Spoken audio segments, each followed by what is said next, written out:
Estamos para a nossa palestra da noite, cujo título vocês viram ali, as decepções. Quem não as tem? Mas atenção, podemos nos decepcionar, mas há uma bondade que nunca nos abandona e depois nos ajuda a vencer as decepções, que é a bondade divina, a bondade do nosso Pai. Há uma frase que está muito surrada, muito gasta, e praticamente todos já ouvimos, que diz que a felicidade não é deste mundo. E é uma frase verdadeira, não há dúvida. Como é que nós nos admiramos, se isto é verdade, como é que nos vamos admirar de nos decepcionarmos uma vez ou outra? Então esta frase corresponde a uma realidade, dado que raramente no mundo se conjuga tudo aquilo que nós achamos que é necessário para sermos perfeitamente felizes. Neste mundo terra não é possível. Ainda que eu tenha tudo, mas se eu tiver coração também, se eu tiver sentimentos, eu vejo os sofrimentos dos outros e eu não posso ser completamente feliz. Só seria completamente feliz se eu tivesse tudo e os outros todos tivessem tudo. O que ainda não é possível, como nós sabemos, porque é um mundo ainda de classificação espiritual muito reduzida. Então, ainda que eu tenha saúde, mocidade, beleza e dinheiro, ainda não é o suficiente. Mesmo quando nós temos a posse objetiva de todas estas coisas, mesmo assim, e nós o vemos que há tanto rico nessas condições, há tanto rico padecendo de tormentos íntimos, coisas que em si ainda atormentam. E vêem-se com muita frequência seres aparentemente privilegiados da vida e mesmo assim reclamando. E não poucas vezes reclamando de Deus e contra Deus. Quantas vezes nós ouvimos blasfemar? Quantas vezes? Então nós apercebemos-nos que consultórios de psicólogos e de psiquiatras também são frequentados por aqueles que nós muitas vezes imaginávamos que eram felizes e estavam saciados de tudo que a vida possa dar. A ampla maioria dos seres humanos, sem nenhuma dúvida, debate-se com inúmeros problemas. Alguns até são reais, outros sonhamos-los, inventamos-los, criamos. E nos mais variados planos da existência, como nós sabemos, os dramas sucedem-se. Não é só deste lado da vida. Os dramas acompanham-nos para o outro lado da vida. Daí a necessidade de nós nos aquietarmos enquanto estamos do lado de cá, para que do lado de lá encontremos harmonia e encontremos paz durante o tempo que é necessário aguardarmos para voltar. Quantas dificuldades financeiras por aí andam, de relacionamento, dificuldades de saúde, e todas elas também chamam a atenção. E perante as naturais decepções do mundo, por vezes, as criaturas revoltam-se. É aqui que incide o nosso erro. Na grande maioria das vezes, a nossa rebeldia, quando nos revoltamos, não é mais do que puro egoísmo, porque não temos olhos para ver ao nosso redor. Quando somos alcançados assim por experiências que nos dilaceram, imaginamo-nos completamente abandonados por Deus. Esse é um modo de sentir que revela uma compreensão muito limitada não só da vida, mas da própria existência de Deus. Ficamos muito limitados. Esse pensamento, assim meio negativo, até seria razoável caso tudo se esgotasse numa única existência material, numa única existência num único corpo. Aí talvez houvesse alguma razoabilidade, porque não víamos perspectivas. Agora, perante a vida que nós sabemos que continua pujante, além do túmulo, tudo se modifica. Porque os problemas materiais quando temos consciência disto, diminuem de importância. Em face de aceitarmos isso, a nossa visão fica muito mais alargada, sobretudo das coisas. Fica mais alargada em relação ao entendimento das dificuldades, das tragédias. E vemos que tudo isso mais não é do que simples desafios. É a vida desafiando-nos para crescermos. Em cada homem reside um anjo que está em perspectiva, já está dentro de nós. Ainda não o alcançamos, ainda não corremos para ele, mas ele já está cá. Eu estou a ver que as senhoras ficaram com a cara triste, porque eu disse, em cada homem há um anjo. Em cada mulher há uma anja. Fiquem descansadas, que vocês também. Então somos todos brindados com as experiências necessárias para nós atingirmos esse nosso potencial angélico. Deus não nos fez perfeitos, nem a nós, nem a ninguém. Jesus não foi feito por Deus perfeito. Jesus percorreu os caminhos que nós estamos percorrendo. Só que ele, como irmão mais velho, mais antigo, mais experiente, já tem mais tempo de caminhada. A caminhada que nós também vamos ter. Então nós, não sendo criados perfeitos, somos perfectíveis. Podemos nos ir aperfeiçoando. E aí, para nos aperfeiçoarmos, quando nos aperfeiçoarmos, vamos encontrar o nosso lado de luz. Às vezes agora ainda brilha o nosso lado de sombra, mas todos caminhamos para o nosso lado de luz. As dores, as dificuldades, as angústias, as decepções, por maiores que sejam, passam sempre. É só uma questão de tempo. Porque nada, rigorosamente nada, é para sempre. Tudo é passageiro. Tudo está em transição. Mesmo uma enfermidade incurável, aquela que os médicos já não têm jeito de remediar, mesmo essas, têm o seu término. Ninguém fica numa doença incurável para sempre. Ninguém. Vai chegar o momento do seu final. E após a morte desse corpo físico, o espírito que animava esse corpo, cuja doença não foi possível curar, continua vivo. A vida continua. Prosseguimos a nossa jornada. Então, se conseguirmos passar com dignidade por esses testes, ressurgiremos muito mais fortes e muito mais virtuosos. Nada se vai perder. Todo o nosso sofrimento vai ser bênção, porque de certeza absoluta, de seguida, nós seremos espíritos mais fortes e mais virtuosos. Mas se por acaso nos permitimos reclamar ou até revoltar, também não temos problema. Teremos de refazer a lição. Somos repetentes nessa lição. Então vale a pena nós revoltarmos-nos? A vida mostra-nos que não. Acredito que a grande maioria de nós já conhecemos quem passou por doenças graves e terminais. Na família, nos amigos, no relacionamento, de certeza absoluta todos.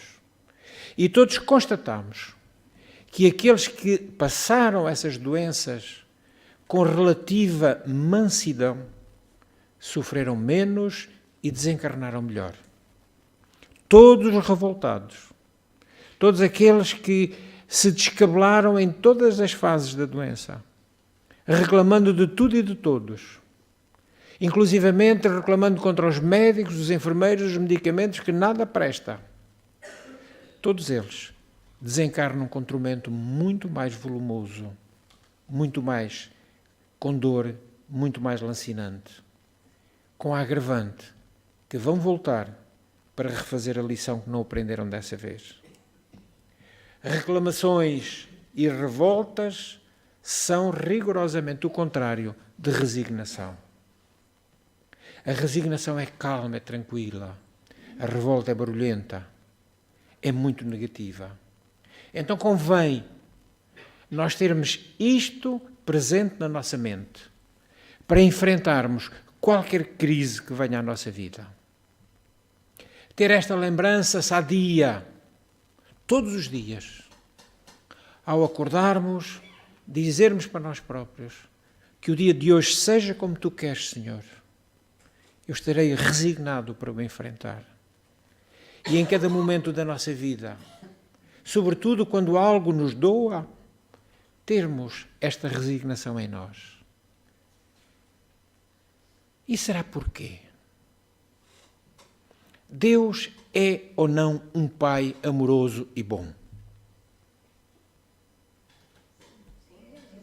Não ouvi nada. Deus é ou não um Pai amoroso e bom? Então Deus quer que a gente sofra?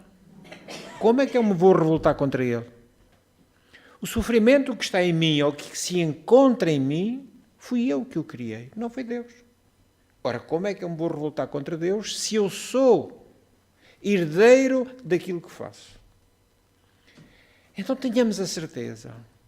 Deus não se rejubila em torturar as suas criaturas. De maneira nenhuma. Esse amor e essa bondade divina, diante das dificuldades que Ele vê em nós, criadas por nós, com certeza que também o coração dele chora. Porque não é isso que Ele quer para nós.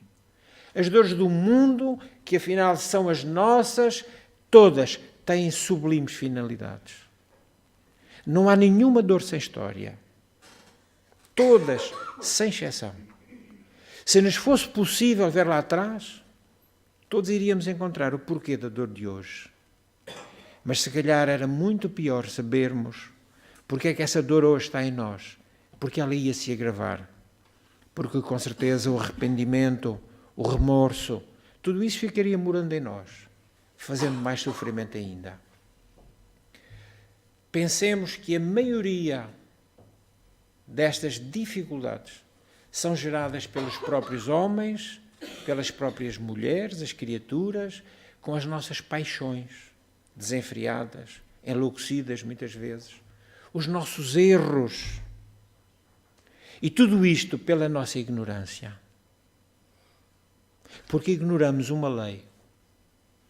Ignoramos uma lei que é divina, uma lei que é de Deus, que é a lei do amor.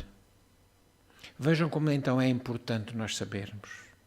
Apenas e só o conhecimento vai erradicar de nós a ignorância. Não há outra forma. Ainda que o outro saiba muito, é um conhecimento dele. Eu não sei nada, eu não posso ir usufruir do conhecimento dele, porque ele trabalhou para o ter. E eu tenho que trabalhar para o alcançar. Então, pensemos somente assim. Todas as minhas dificuldades do hoje são desafios para eu vencer e para ser feliz amanhã. Ninguém deve também, em função deste pensamento de resignação, alimentar o masoquismo e rejubilar-se porque sofre. Não é isso que Deus quer. Precisamos lutar para sair das nossas dificuldades, recuperar o nosso bem-estar, a nossa saúde, porque há uma coisa muito importante e que é muito diferente uma da outra. A resignação não é conformar-se. Não é a mesma coisa. Eu resigno-me na paz, na mansidão, mas vou trabalhar para sair de. E conformar-se é a pessoa ficar lá, é o coitadinho. É assim a vida. Não há nada a fazer. Logo se vê. Isso é conformação. A resignação é, meu Deus, eu aceito, mas eu vou trabalhar para que eu consiga resolver o que me está fazendo sofrer. Colocar a mão na massa, como se diz na gíria popular. Em face de situações contra as quais, eventualmente, nada possamos fazer, já não temos mais força, já não temos mais alento, não temos mais possibilidade, ainda assim, não podemos deixar de pensar na bondade divina. Se dessa vez eu não consigo, Deus vai permitir que numa outra eu consiga. Porque ela, a bondade divina, não se revela apenas quando tudo parece estar sob um céu azul. Não é só nessa altura. Porque não é nas mesas fartas que eu encontro a bondade divina. Não é nos sorrisos radiantes que eu somente encontro a bondade divina. Ela está também manifestando-se naqueles que sofrem. Porque esse sofrimento torna o homem mais apto a compreender a dor do semelhante. A quem nunca nada doeu, ou a quem nunca nada faltou, não compreende a dor do outro. Não compreende a falta que o outro sente, porque ele tem tudo. Será verdade ou não? Vocês já repararam que raramente os ricos são caridosos? Não estamos a dizer que não há. Não estamos a dizer. E ainda bem. Porque isto é muito curioso. Há muita gente que está desejando que acabem os ricos. E o nosso sentimento é que deveríamos todos desejar que acabassem os pobres. Porque os ricos fazem falta. Para que através da sua riqueza sejam criados postos de trabalho, sejam caridosos, sejam criadas condições para que os pobres deixem de ser pobres. Então às vezes temos as coisas meias desarranjadas nas nossas cabeças. Quem não conhece as dificuldades não sabe avaliar as dificuldades do outro. Porquê é que a solidariedade é maior nos mais humildes? Porquê é que será? Porque sentem na sua própria pele as mesmas dificuldades dos outros. A sopa e o pão repartem-se. Olhem que frase tão bonita. Não é minha. É uma frase de Isabel de Aragão, dita ao querido Chico Xavier. A sopa e o pão repartem-se. Os banquetes desperdiçam-se. Olhem que verdade extraordinária de um espírito que só pela sua elevação pode dizer-nos uma coisa destas como ensino. Então a bondade divina está presente nas situações, mesmo aquelas constrangedoras, porque esses sofrimentos enfraquecem aquilo que às vezes não é bom em nós. Essas dores vergam-nos o orgulho.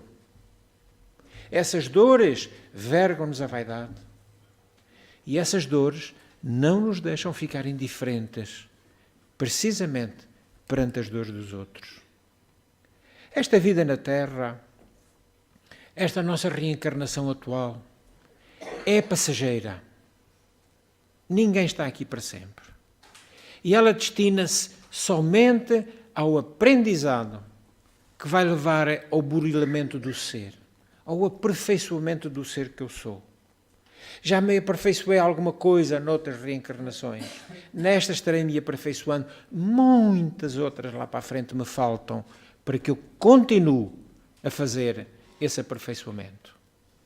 E é no viver terreno, é aqui, uns com os outros, que nos é propiciado o resgate dos nossos erros do pretérito.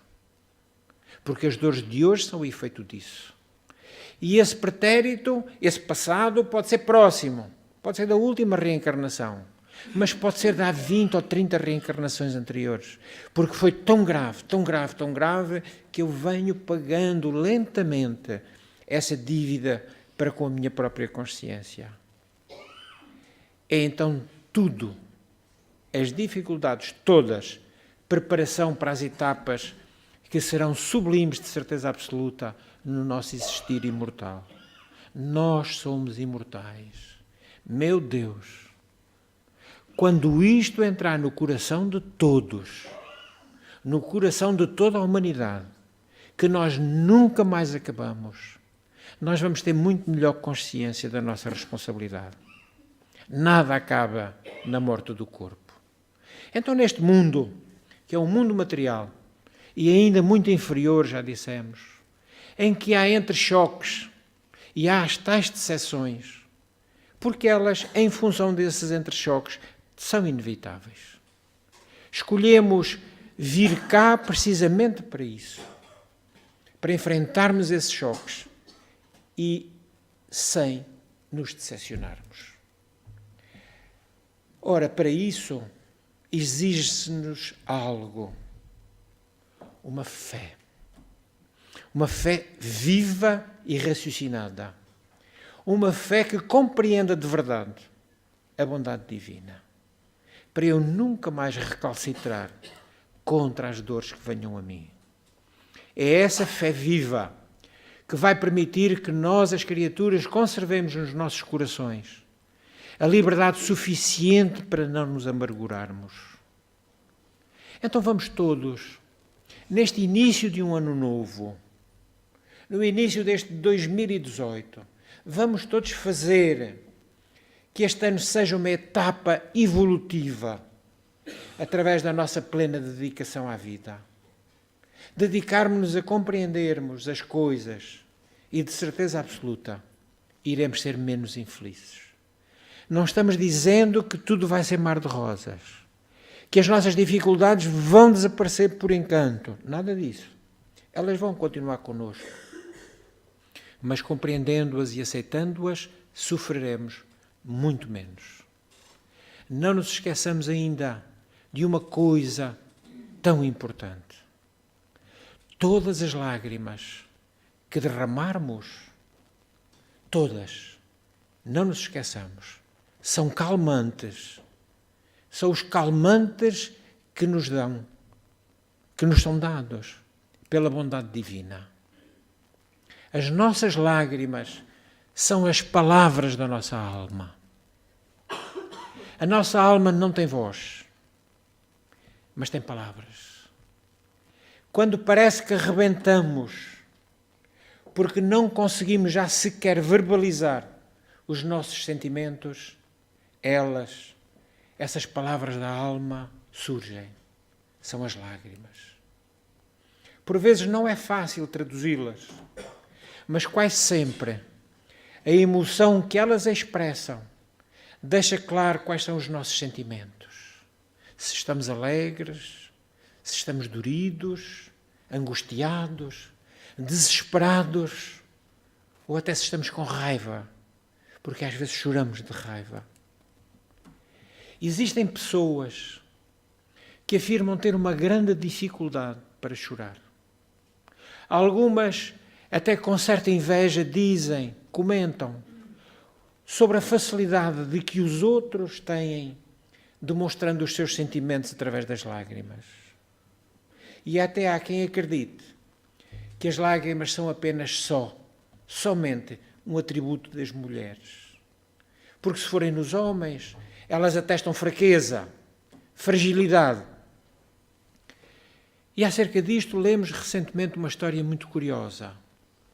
A história de um pai. Um pai que não conseguia chorar.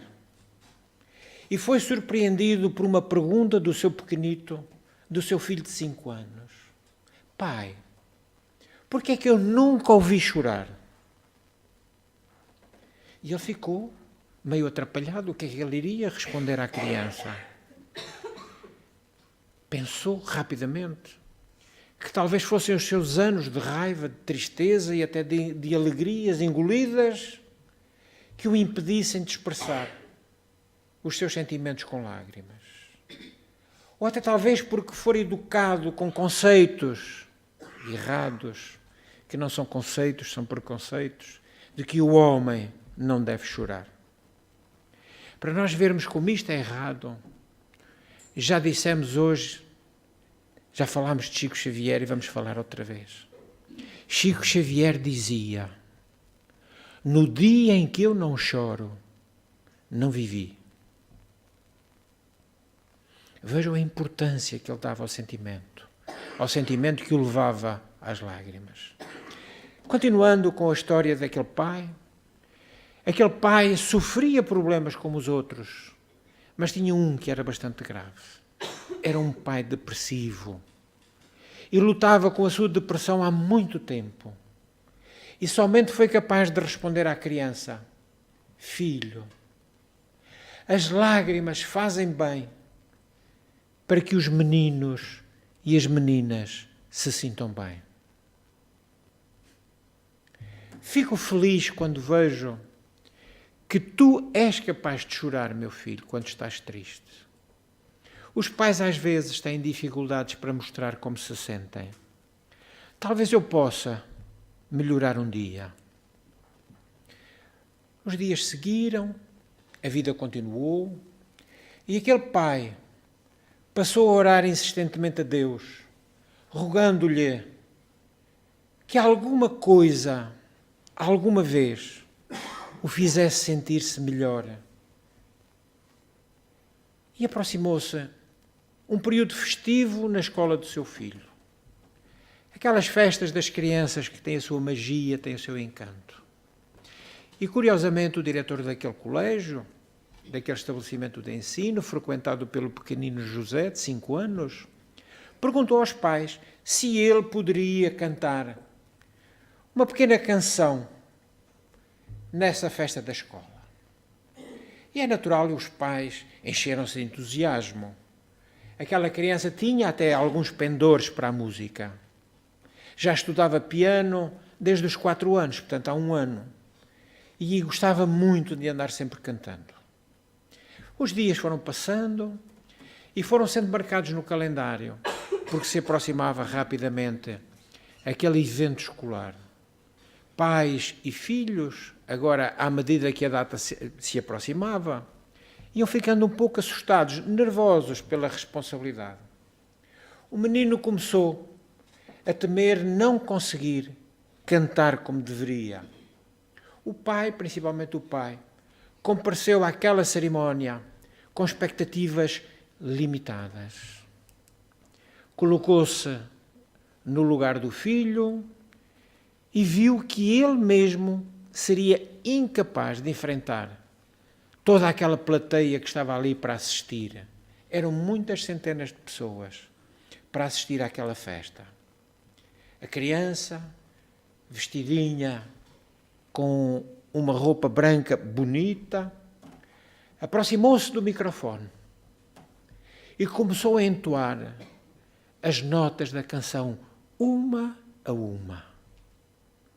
Eram lindos versos, era uma linda música que estava ali enchendo aquele espaço e preenchendo todos aqueles corações que ouviam. O pai olhou para a sua criança e sentiu-se invadido por uma onda de ternura.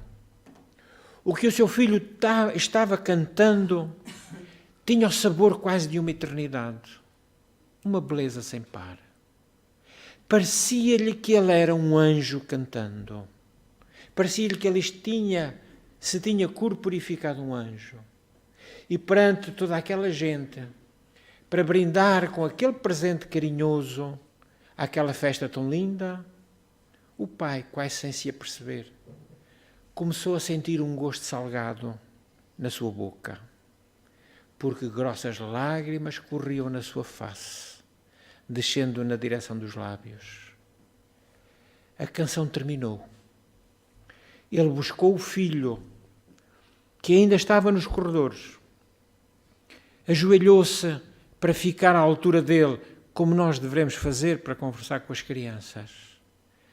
Penetrou com o seu olhar os lindos olhos azuis do filho e disse-lhe: José, lembras-te quando me perguntaste porque é que nunca me tinhas visto chorar? O menino disse que sim com a cabeça. Pois bem, tu estás vendo, eu estou chorando agora. Seu canto foi tão lindo que me fez chorar. O garoto sorriu, feliz, atirou-se nos braços do pai, dizendo-lhe ao ouvido, enquanto o abraçava fortemente: às vezes, diz a criança, às vezes a vida é tão bonita que a gente tem que chorar. Então, por temperamento, às vezes retraímo-nos em muitas circunstâncias, quando deveríamos ser capazes de exteriorizar os nossos sentimentos. E muitas vezes é por isso que nos doem mais. As dificuldades nos doem mais. Todos detemos a capacidade, todos, dos melhores sentimentos do amor.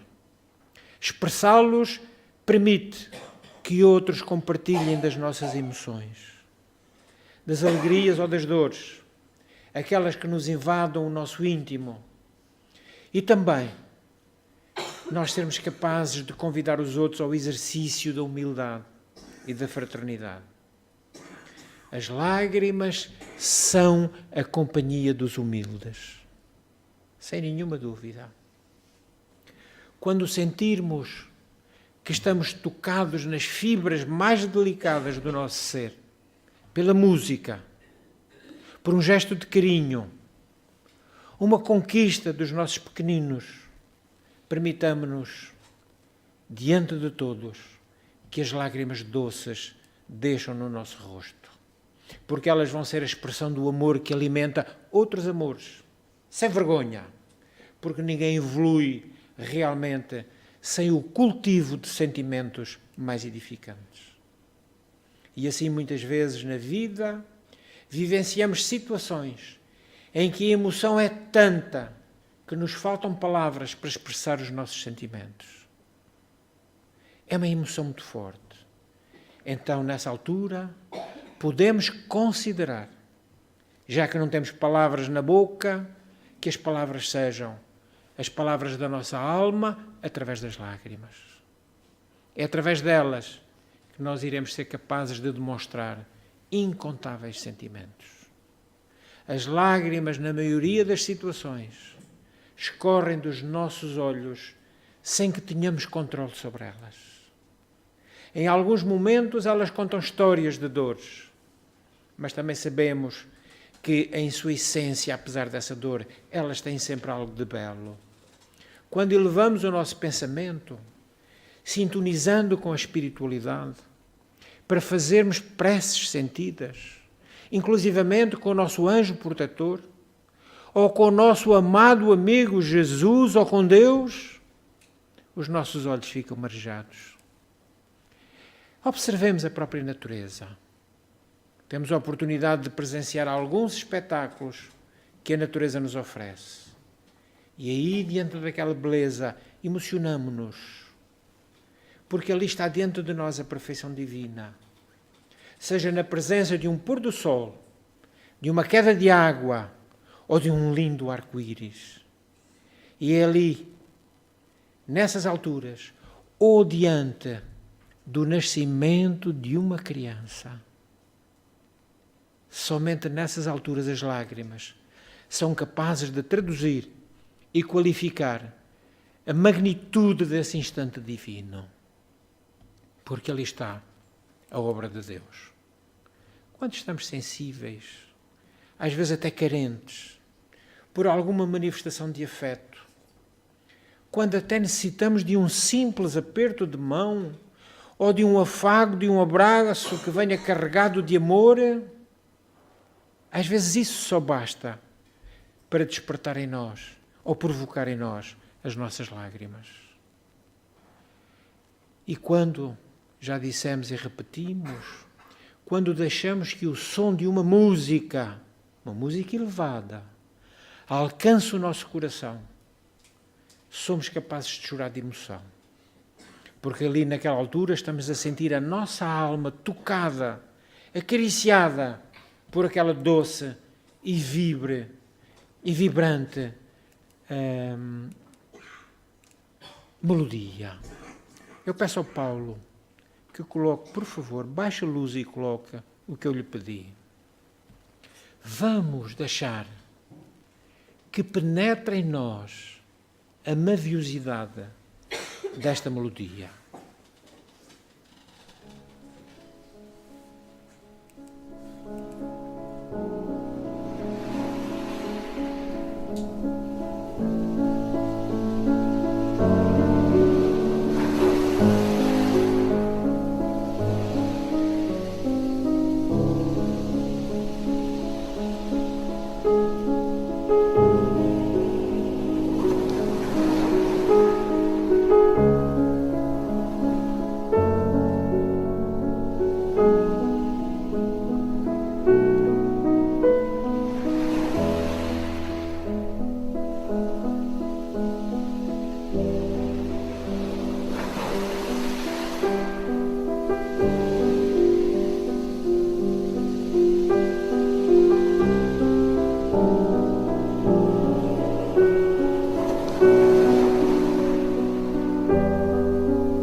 somos forçados a interromper, porque a música tem 23 minutos.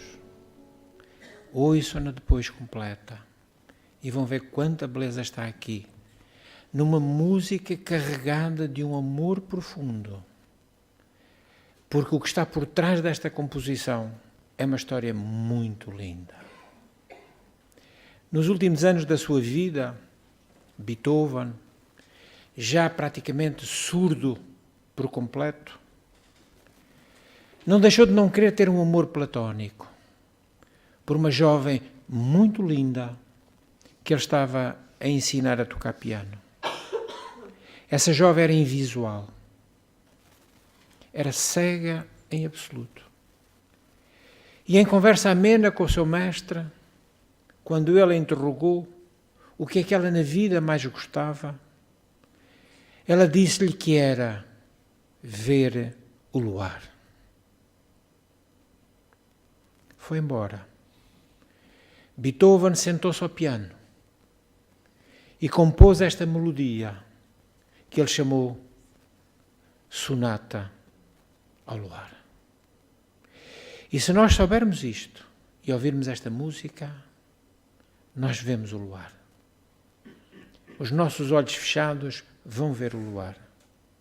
Porque realmente quando o amor se expressa na arte, seja ela qual for, não é só na música, na pintura, na escrita, seja a prosa ou a poesia, quando nós colocamos o amor, a bondade divina vem e a obra que nasce é obra meritória. Então, tanto a dor emocional como a dor física chegam-nos sempre, sem pedir licença, e ocupam um espaço considerável na nossa alma e, quanto física, no nosso corpo. As lágrimas, então, são derramadas pela dor da partida de um ente querido também, pela dor da ausência da saudade, pela dor do erro que cometemos e também choramos quando estamos arrependidos. Quando constatarmos a dor do próximo, que as lágrimas jorrem dos nossos olhos. Se nada pudermos fazer, que alguma coisa sempre podemos, mas no mínimo, junto com a prece que estamos ofertando para quem está nesse sofrimento, ofertemos as nossas lágrimas. E nós nos deparamos com tantas carências, tantas necessidades a serem atendidas, tantas enfermidades, tantas privações e tanto abandono, que não nos admiremos sermos visitados pelas lágrimas. E cada uma terá sempre o seu significado. Seja vertida pela dor ou pela alegria. Seja, tem significado. Diz-nos que nós somos seres movidos pela emoção e que já somos capazes de exteriorizar os nossos sentimentos. Demonstramos que nos sensibilizamos nos momentos simples, ainda que sejam passageiros, indicando que estamos sintonizados com o que há de belo na vida. E quando as nossas lágrimas forem derramadas de dor, façamos com que o motivo que nos comove seja também o mesmo motivo que nos move para ultrapassar a dor. Que o movimento seja no sentido da nossa modificação íntima. Para aí nós encontrarmos a bondade divina. Seja impulso para nós olharmos a vida sobre um novo ângulo e para trabalharmos em nós mesmos a tal resignação que já falámos aqui tanto hoje. A paciência, a esperança, a fé. E essa fé viva, como dissemos, vai nos trazer confiança. Confiança em quem? Em Deus e em nós, que iremos ultrapassar. É a mensagem desta noite para nós. Claro que, em primeiro lugar, para mim, que são os ouvidos mais próximos. E que eu preciso muitas vezes também de deixar que as lágrimas caiam na minha face, para ser menos embrutecido para com as dificuldades dos outros. E talvez até assim eu poder ser um pouco mais fraterno com aqueles que gosto de abraçar ou que precisem do meu abraço. Nesta noite tranquila, que Jesus nos abençoe.